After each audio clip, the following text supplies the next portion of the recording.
Hello friends, this is Bhavna here. Welcome to let's crack. आज की video में discuss करेंगे आगे के क्वेश्चन। 10 क्वेश्चन हम कर चुके हैं इस पेपर के। ये 5 जनवरी का पेपर है 2022 में जो हुआ था ऑनलाइन मोड में।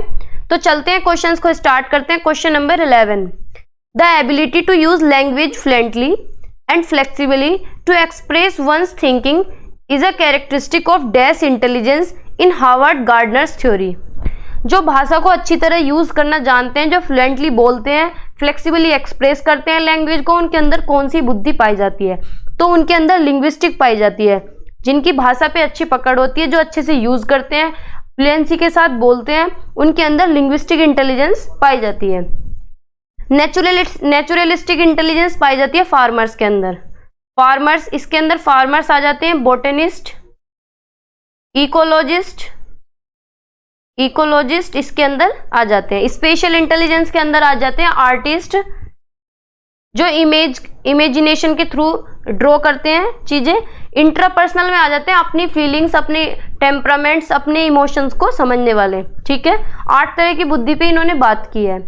ऑप्शन नंबर फर्स्ट हमारा यहाँ करेक्ट है। नेक्स्ट क्वेश्चन पे मूव करते हैं। Question number 12, which of the following is not an effective strategy to cater individual differences in the class? कौन सी एक अच्छी स्ट्रेटेजी नहीं है बच्चों की नीड्स को कैटर करने के लिए, इंडिविजुअल डिफरेंसेस को कैटर करने के लिए, यानी अलग अलग तरह के जो बच्चे हैं उनकी नीड्स को पूरा करने के लिए कौन सी एक स्ट्रेटेजी अच्छी नहीं है? Reflect on one's verbal and non verbal communication. ये बात ठीक है कि अपनी verbal and non verbal communication को देखें, अपने विचारों को देखें, ठीक करें उन्हें। रिकॉग्नाइज एंड रेस्पेक्ट डिफरेंसेस, यानी जो अलग अलग रेस, अलग अलग एरिया से जो बच्चे आ रहे हैं उनकी रेस्पेक्ट करें, उन्हें रिकॉग्नाइज करें।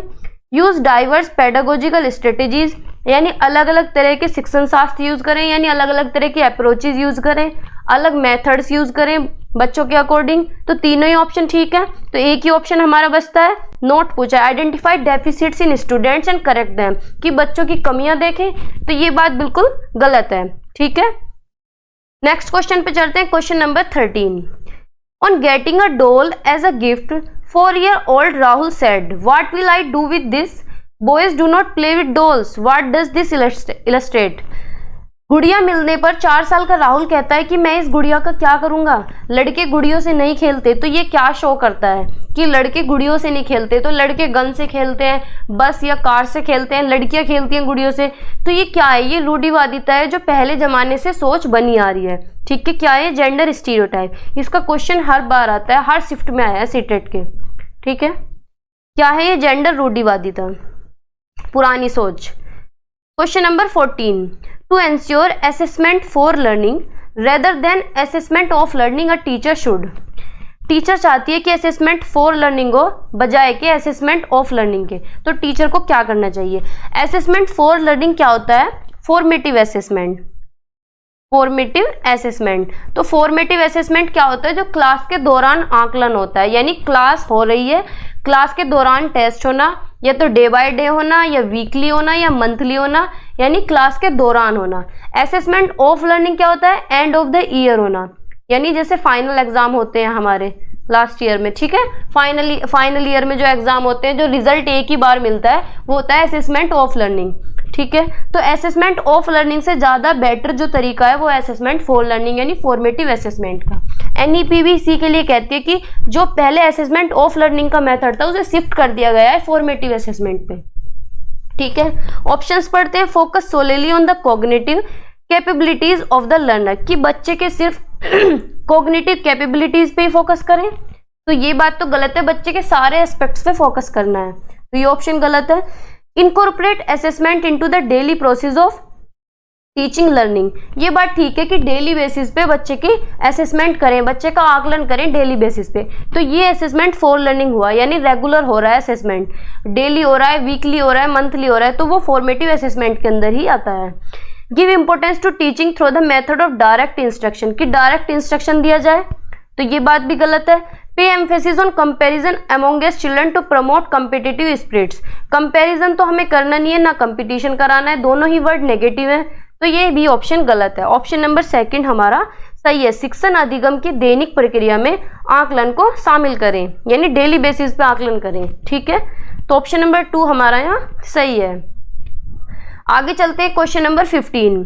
Critical thinking in children can be promoted by asking question such as. Critical thinking बच्चों में कैसे प्रमोट होगी, किस तरह के क्वेश्चंस उन्हें पूछने चाहिए। क्रिटिकल थिंकिंग क्या होता है कि बच्चे अलग एस्पेक्ट्स में सोचें, तरह तरह के सॉल्यूशंस सोचें, डाइवर्जेंट थिंकिंग हो उनके अंदर, ठीक है। तो ऑप्शंस पढ़ते हैं। In which year was the forest right act passed, कि फॉरेस्ट राइट एक्ट जो है वो किस साल पास हुआ था। तो ये तो वन वर्ड आंसर हुआ, तो इसमें तो कोई डाइवर्जेंट थिंकिंग या क्रिटिकल थिंकिंग नहीं लगी, तो ये ऑप्शन तो नहीं होगा। What is the sum of 3 angles of a triangle, 3 angle triangle का सम क्या होता है, तो इसमें भी कोई डाइवर्जेंट थिंकिंग नहीं लगेगी। Name the various layers of earth atmosphere, earth atmosphere की लेयर्स का नाम बताना है, तो इसमें भी कुछ ऐसी सोच नहीं लगेगी, तो डायरेक्ट क्वेश्चन हुए।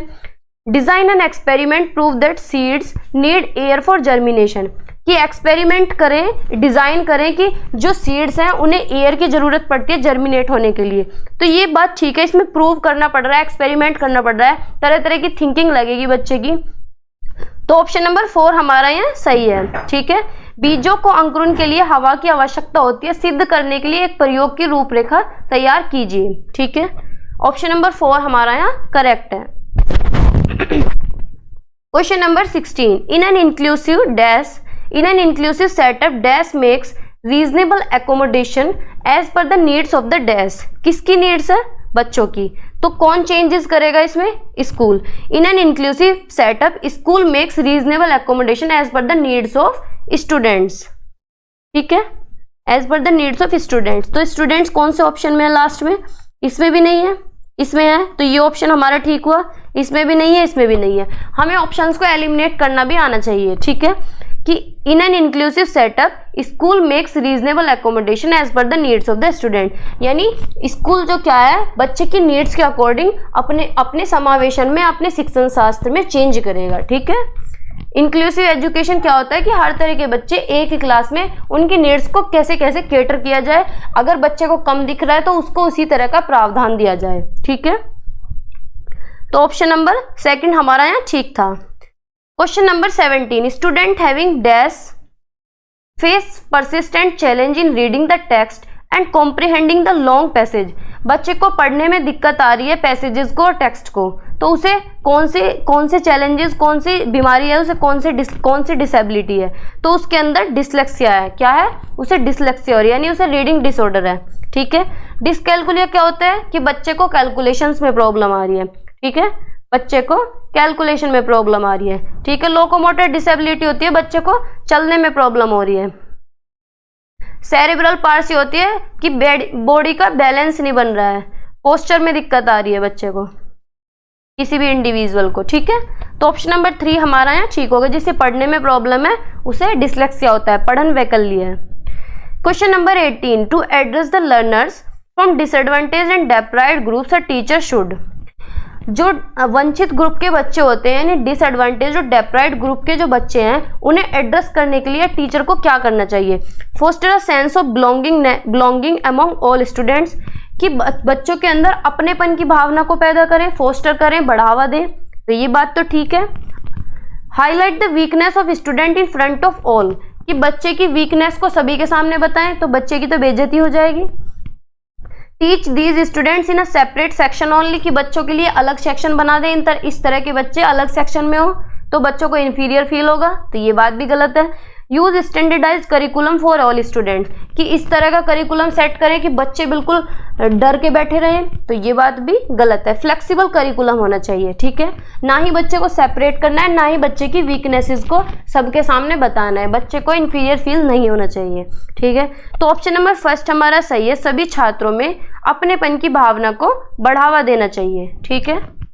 नेक्स्ट क्वेश्चन पे चलते हैं। Question number 19। In a class having learners with diverse needs, a teacher should not provide options for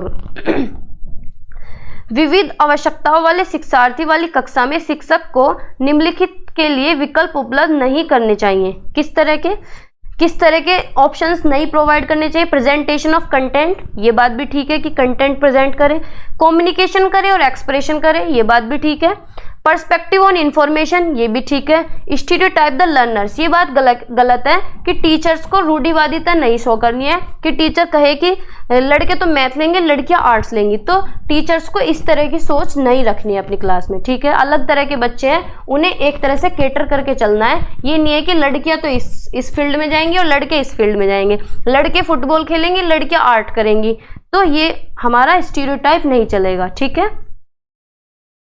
Question number 20. Which of the following has not been promoted by NEP 2020 in context of education of student with disabilities? कौन सा एक option इनमें से नहीं है जो NEP 2020 ने नहीं दिया है?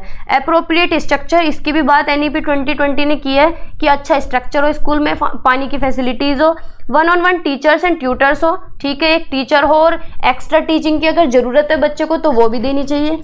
कंपलसरी स्पेशल एजुकेशन, ये बात गलत है, स्पेशल एजुकेशन की बात नहीं हुई, इंक्लूसिव एजुकेशन की बात होती है, इंक्लूसिव एजुकेशन की बात हुई है एनपी में कि हर तरह के बच्चों को एक ही क्लास में समावेश करके पढ़ाना है, चाहे वो किसी भी कैटेगरी से हो, डिसेबल्ड हो, एबल्ड हो, किसी या वंचित ग्रुप से हो, किसी भी रेस से हो, किसी भी एरिया से हो, हर तरह के बच्चे एक ही क्लास में हो, ठीक है।